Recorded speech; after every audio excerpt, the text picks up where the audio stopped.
Muchas gracias, Jesús. Y bueno, yo quisiera empezar por agradecimientos, pues en primer lugar a Manolo, porque su amabilidad en invitarme y yo el encantado siempre de intentar corresponder a esa amable invitación, y al colegio por la misma invitación y estar en este prestigioso centro, tratando de hablar después de José María, difícil tratar con su facilidad de palabra y su altísimo nivel académico, pero bueno, yo voy a intentar hacer lo contrario de lo que él ha hecho y empezar por el final, ¿no? Empezar por el final, no como el Génesis. Espero que empezando por el final no sea por el Apocalipsis, y vamos a empezar empezando por, si me voy de tiempo, yo también espero en 20-25 minutos de estar, si no Jesús tienes, por si me voy a empezar por las conclusiones de tiempo, y así Jesús puedes irme en cualquier momento.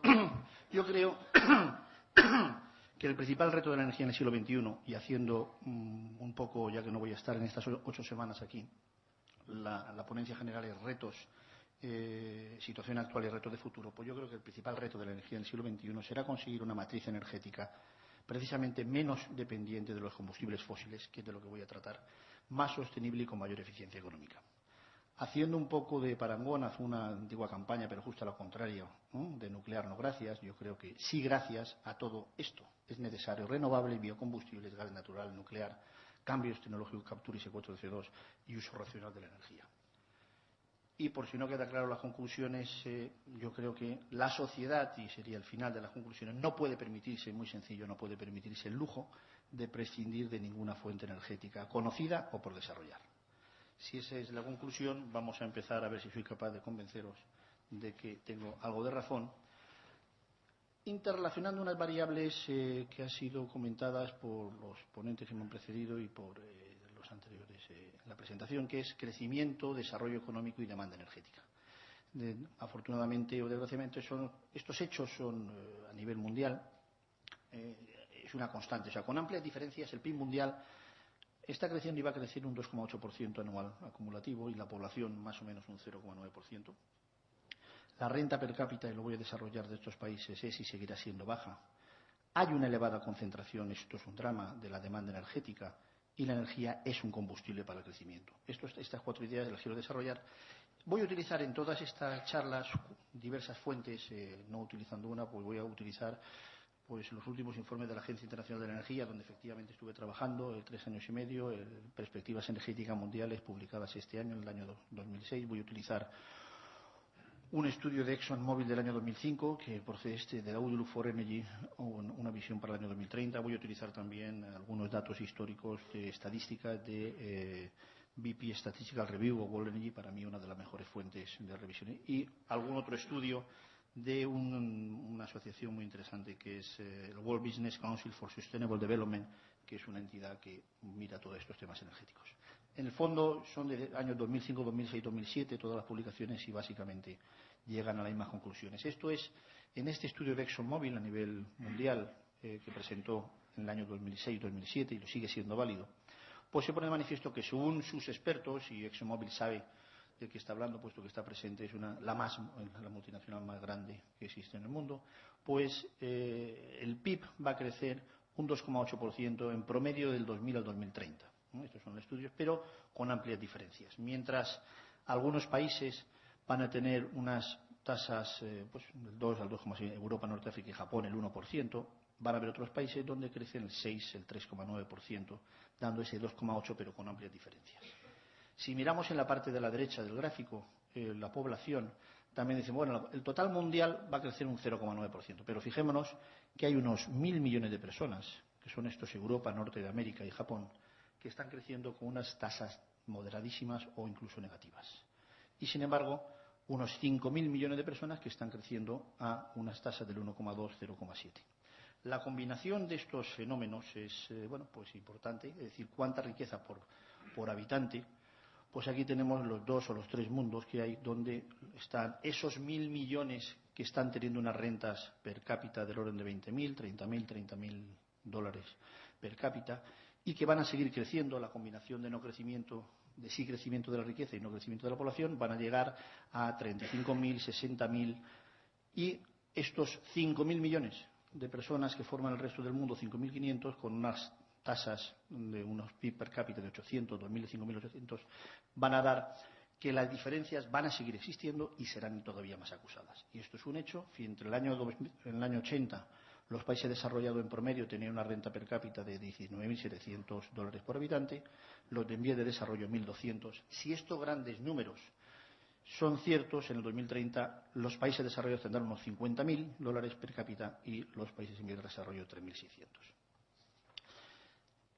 Ahora viene un drama, es decir, esos 1.000 millones, esos que representan solo 1 de cada 6 habitantes del planeta tiene acceso a la energía requerida para mantener los estándares de vida de que disfrutamos los países desarrollados. Es decir, aproximadamente 1.000 millones de habitantes, de esos países utilizamos más del 50% de la energía.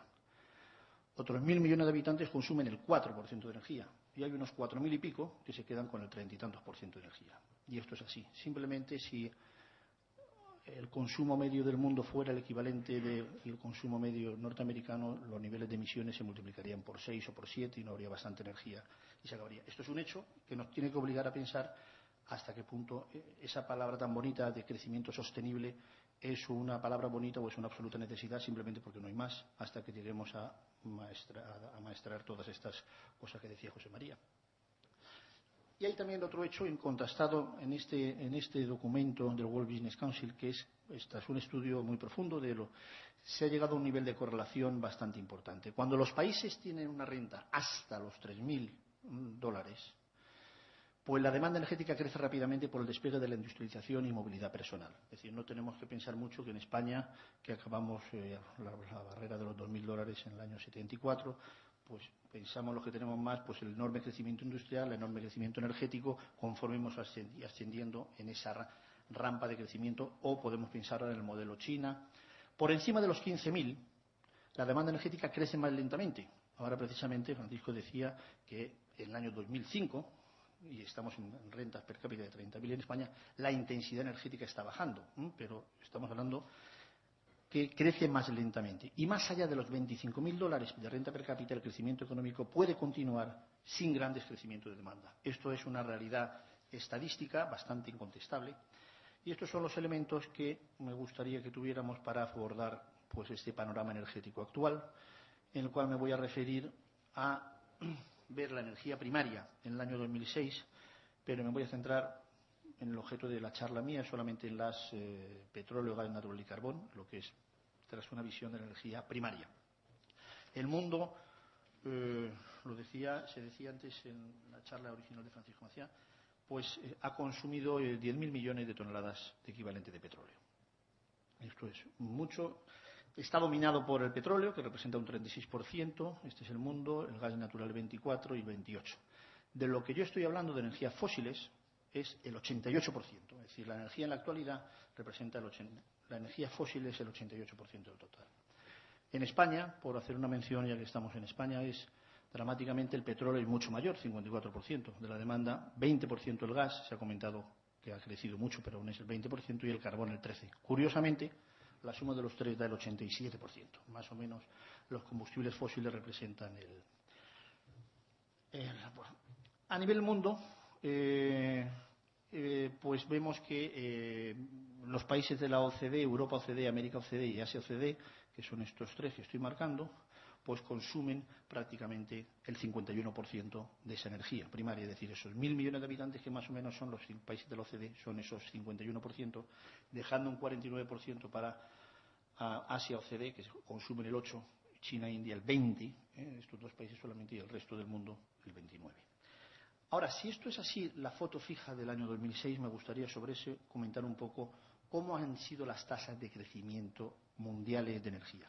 La demanda mundial energética creció un 2,4% en el año 2006, comparado con un 3,2% en el año 2005. Es decir, hemos generado más riqueza a nivel mundial y hemos consumido menos energía proporcionalmente. Es decir, lo que es curioso es cómo han contribuido las diversas fuerzas. Es decir, el petróleo, por ejemplo, la demanda de petróleo ha crecido solamente el 0,7%, a pesar de representar el 36%, es decir, es menos de la mitad del crecimiento de los últimos 10 años. El gas natural ha crecido el 2,5% a nivel mundial, su demanda, más o menos en línea con la media de los últimos 10 años de crecimiento, y el carbón el 4,5%. Curiosamente, a nivel mundial, lo que estamos diciendo es que el carbón, está creciendo su demanda muchísimo más que la media histórica. Luego nos estamos haciendo una matriz energética cada vez más demandante del carbón. Luego hablaremos de compromiso de Kioto, pero el mundo está cada vez consumiendo más carbón, 4,5 de crecimiento frente, ojo, que representa el 28%, que no estamos hablando, y habrá que decirles a China y a India que no se consuma carbón porque contamina, porque ellos, ya veremos lo que dicen, ¿no? O sea, ese yo creo que es un elemento de reflexión. Por lo contrario, la energía nuclear ha crecido del 1,4%, su contribución, por encima también de la media de los últimos 10 años. Como idea, es decir, los únicos que han crecido por la media del crecimiento de los últimos 10 años han sido el carbón y la nuclear y el petróleo en franca decadencia. Aún así todo, bueno, ya sabéis, pues el margen o precios que hemos tenido, de precios de crudo alto, que van a seguir siendo altos, $66 en promedio, y no me voy a centrar sobre eso. Si ahora esa energía focalizamos en petróleo, ¿qué existen reservas probadas? Entendiendo reservas probadas la definición técnica, que son cantidades que la información geológica y técnica indica con un grado de certeza razonable que pueden extraerse de yacimientos construidos bajo las condiciones económicas de explotación vigente. Es decir, no es lo que hay, sino lo que se puede sacar con el grado de conocimiento técnico. Aquí hay un mito de decir, bueno, pues existen 1.208 miles de millones de barriles, existían a final del año pasado. Si dividimos la reserva por producción, vemos que está injustamente o repartido, es decir, no está igualmente repartido. Norteamérica tiene un ratio de reserva sobre producción de 12 años, 41 el sur y Centroamérica, Oriente Medio 80, el total del mundo 41. Esto es un poco engañoso, hace 40 años que siguen quedando 40 años, es decir, porque a pesar de que estemos aumentando, precisamente porque las reservas probadas no es una magnitud física absoluta, sino es el resultado de un compromiso técnico, de técnicas de extracción de conocimiento. Hay mucho debate sobre el tema de lo que se llama el peak oil, es decir, cuándo las reservas van a disminuir. El hecho es que, hombre, en el año 2006 han disminuido un poquito, ¿no? Han disminuido, pero en el año 1986 existían 800 miles de millones de barriles, en el año 96 1.049 y en el año 2007 1.200, es decir, el volumen de reservas probadas sigue aumentando y más o menos dividiendo por producción, ahora ha sido 41,5, pero en el año 86 era 39,8 y en el año 96 41. O sea, estamos en un ratio que no cambia. Si a estas reservas probadas añadimos, teniendo en cuenta los niveles de precio, todas las reservas del Orinoco, las arenas bituminosas, es decir, el mundo del petróleo, no parece que en los próximos 40, 50, incluso 100 años debamos decir que estamos en un momento de peak oil, pero bueno, es finito, se va a acabar y ahí tendremos que ver lo que pasa. Y hay y geopolíticamente eso tiene mucha importancia, una distribución enormemente distinta por zonas entre consumidoras y productoras. ¿Qué pasa con el gas? En el gas las reservas son muy superiores. Pasa lo mismo, 181 billones con B 10 elevado a 12 europeos, no los billion americanos, 10 elevado a 12 billones de metros cúbicos, que son mucho más que las reservas de gas, con un consumo medio, una reserva sobre producción de 63 años, pero también con una enorme diferencia, es decir, claramente gas natural, sobre todo en Oriente Medio, 219 años de reserva sobre la producción. Zonas agotadas de 11 años en Estados Unidos, a pesar de que precisamente en Norteamérica la producción está aumentando por técnica de recuperación asistida y técnica de recuperación, y en el año 2006 ha aumentado de forma significativa. Aquí es donde estoy diciendo que el consumo ha crecido el 2,5% más o menos en promedio, y a nivel mundial es una energía limpia. El transporte de GNL, de gas natural licuado, abre toda una serie de posibilidades enorme y es una energía que seguirá creciendo. Si vamos a la otra energía fósil, el carbón, pues a nivel mundial tenemos 147 años. O sea, tenemos muchas más reservas sobre producción. Recordar que representaba el 28% de energía mundial. No parece que sea un problema de mañana, que se acabe. Y también, bueno, pues aquí Oriente Medio evidentemente tenía petróleo y gas, no puede tener carbón. Y las reservas de carbón están bastante bien repartidas en el mundo, en Estados Unidos, en América del Sur y Centroamérica, en Europa. Lo que pasa en Europa la producción era cara, en España tiene amplia experiencia sobre el tema del carbón y bueno, las cuencas alemanas y francesas. África 194 y Asia-Pacífico 85, curiosamente, y es donde se están produciendo las mayores tasas de crecimiento del consumo. De hecho, Asia-Pacífico, China ha sido responsable del 90% del incremento de demanda de carbón en el año 2006 y del 80% del incremento de la producción. pero está siendo un neto importador de carbón. Bien, eso es lo que tenemos, es decir, energías fósiles tenemos por unos cuantos años, el desarrollo de la técnica seguramente ninguno de los que estemos aquí vamos a ver el final de las reservas, es decir, que podemos ver, luego no nos debe preocupar. Ahora, ¿es sostenible esto con la primera parte? Vamos a ver las perspectivas energéticas mundiales. Aquí voy a hablar de un escenario de referencia, luego voy a hablar de otro tipo de escenarios. En ese escenario de referencia, que es el publicado por la Agencia Internacional de la Energía, vale también el Departamento de Energía, son similares en orden de magnitud, en el año 2000, presentado en este junio de 2007, pues la demanda energética va a crecer entre 2004 y 2030 más del 50%. Lo vamos a ver un poquitín. Va a hacer falta unas enormes inversiones energéticas para que eso sea posible, porque estamos, poner en producción, movilizar esa cantidad de energía adicional que se tiene que consumir. Lamentable o afortunadamente, el hecho es el hecho, el carbón y el gas van a ser las principales fuentes energéticas para generar la demanda incremental de electricidad y el sector transporte se va a beneficiar de la demanda incremental del petróleo y eso unido pues va a hacer un importante crecimiento de las emisiones de CO2, como se dice en Argentina, sí o sí. Aquí vemos los números, es decir, vemos una visión de los 30 años pasados y una visión de los próximos 30 años. Más o menos vemos que el petróleo ha habido unos años de moderación en su consumo. Lo que se decía antes, efectivamente, si el mundo va a crecer al 2,8%, más o menos, pues el crecimiento energético va a ser el 1,8% anual acumulativo, el total de energía. Es decir, vamos a ser capaces de gestionar la energía de una forma más eficiente que en el pasado, cuando en el pasado ha crecido al 2,6% anual acumulativo.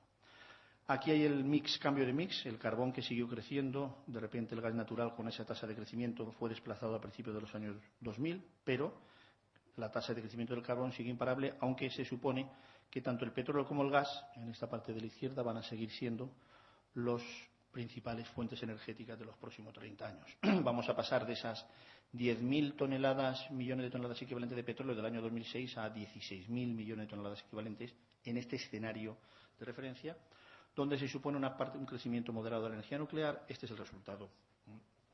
Elaborando un poquito más, para que esto sea posible hace falta invertir. ¿Cuánto? Pues han hecho cálculos más de 20 billones de dólares americanos. 20 billones, 10 elevado a 12, hacen falta invertir, de los cuales más de la mitad, el 56%, es en el sector eléctrico. El sector eléctrico va a llevarse en todo el mundo. Como además, si analizamos estos, más de la mitad de esos 20 billones se tienen que hacer en países de desarrollo, en vías de desarrollo, la pregunta es, ¿esos van a movilizar estos países de desarrollo o los países ricos van a ser capaces de financiar en países donde no necesariamente la regulación es estable, la política es estable, esos recursos energéticos o esos recursos financieros necesarios para abastecer esa demanda fenomenal de energía? Además, teniendo en cuenta la inflación de costes de los proyectos energéticos, como cualquiera de los que están aquí saben qué pasa en el mundo empresarial, esta inversión de 20 billones de dólares americanos es casi un 20% superior a la estimación hecha por la agencia 2 años antes, es decir, por el tema de la escalación de precios. Entonces, esto es un verdadero riesgo, es decir, esto sería necesario para acometer esos crecimientos de demanda energética, pero sin embargo hay dudas razonables, más que razonables, para que se pueda incrementar o lograr los recursos financieros necesarios para acometer todos esos programas de inversiones. Vamos a ver un poquitín de ahora mismo, en el año 2000, pues se consumían 69,4 millones de barriles equivalentes de petróleo para generar electricidad. En el año 2030, 125, y fijémonos que aquí, según las proyecciones, casi todo va a ser gas natural y carbón. La idea, gas natural y carbón, va a ser dedicado fundamentalmente para el sector eléctrico. La energía nuclear crece, pero no se espera que crezca mucho de aquí al 2030, no sé que cambie mucho. El sector transporte acapara la demanda adicional de petróleo. En algunos países ya, Estados Unidos, el 70% del consumo de petróleo es para el transporte.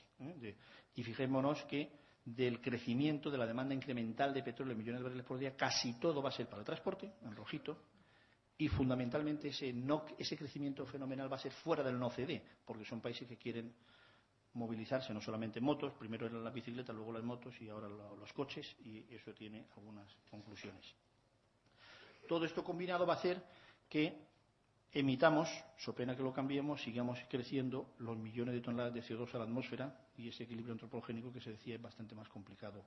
Y además, los países en vía de desarrollo, en el año 2020, precisamente como los crecimientos energéticos van a ser mayores, van a superar en sus emisiones a los países de la OCDE. Bueno, este es el escenario de referencia, no es cataclismático, pero es si las cosas no cambian. Este sería el escenario business as usual, que implica pues una continuación básicamente de las políticas energéticas actuales, de los políticos. Una reflexión, conservación, eficiencia y demanda energética. La conservación es evidente que reduce los requerimientos energéticos, la mejor energía es la que no se consume, el principal más. Y hay un escenario energético alternativo que sí que es posible. Simplemente estamos utilizando energía de una forma más eficiente, es decir, el ratio de eficiencia energética o intensidad energética mundial en el año 70 era 3,4 barriles por cada $1.000 de PIB. En el año 2003 eso ha bajado, es decir, ha mejorado la eficiencia energética. A pesar de todo, el consumo energético en miles de barriles, miles de millones de barriles ha crecido bastante. Si en los próximos 30 años mantenemos el mismo nivel de eficiencia energética, llegaremos a este nivel fenomenal de consumo energético. Si somos capaces de seguir mejorando la eficiencia en el uso a nivel mundial, por eso hace falta hacer mucho, y bajamos de 2,7 a 2,1, que es un 29% de mejora, consumiremos solo 330.000 millones de barriles, es decir, 110 más que en el año 2003, pero bastante menos que si no lo hiciéramos. Es decir, merece la pena el esfuerzo. Esto lo ha hecho la Agencia Internacional de la Energía, ha desarrollado ese escenario y, bueno, lo que dice es que existen necesario implantar medidas gubernamentales, son los gobiernos, son los políticos los que tienen que hacer para que esto pase, para conseguir mayor seguridad de suministro, mayor protección ambiental, mayor eficiencia económica y además el coste-beneficio de esta medida es muy atractivo. Por cada dólar que se invierte en demanda se dejan de invertir del orden de 2 a 3 dólares en oferta, es decir, es un ratio. Pero para ello es necesario, en este escenario que no vamos a ver algunas cifras, es decir, si todo sigue igual, pues en el año 2030 la demanda de energía primaria sería un 10% menor que en el escenario de referencia. Eso es igual que el consumo actual de China. En lugar de los 15.000, de los 16.000 millones de toneladas, ahorraríamos 1.500 millones de toneladas, lo cual es bastante.